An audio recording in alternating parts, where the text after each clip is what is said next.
All right, this is how to sleep 7 hours in medical school and not sacrifice your sleep, your health, and your well-being. First, you want to treat medical school like a 9 to 5. So you want to have a set start time. It doesn't actually have to be 9 a.m. It could be whatever time you like. I personally like to start earlier, like 7:30. Start at the same time every day and try to end at the same time every day, depending where you are in the semester. If you have an exam tomorrow, you could study past the time you normally study, but we'll get into that. But you have set like a 9 to 5 or whatever your version of that is. For me, it's 7:30 to honestly about 6 p.m., 7 p.m.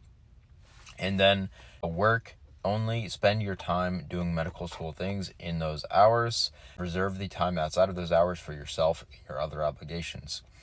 And then have a cutoff time at night when you're going to stop studying. For me, my absolute latest is 9 p.m. because I go to bed around 10 p.m. Around that time, honestly, everything that I'm trying to learn, I usually don't remember past that point, so that's when I just stop studying altogether. I recommend you finding a similar time to absolutely cut off studying. My next recommendation is probably the biggest recommendation. Front load all of your material and all of your learning so you never have to pull an all-nighter. What I mean by this is, let's say you get 4 lectures on Monday. Try to watch those 4 lectures on Monday or the day after that.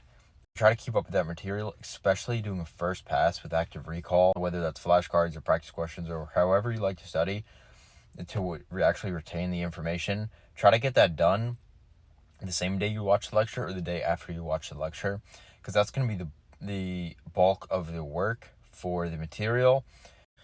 Once you have the first pass of active recall done, it's going to set you up for success in the future so that you don't have to cram before the exam.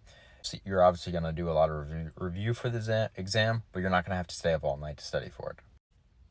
Last tip is to wake up at the same time or within an hour of the time you normally wake up. Do this 7 days a week because maintaining sleep consistency is one of the biggest factors to having good sleep on a consistent basis. So if you normally wake up at 6 a.m., keep waking up at 6 a.m. And if you need to deviate from it, you went to bed very late the night before, you could deviate about an hour's worth. So latest waking up at 7 a.m.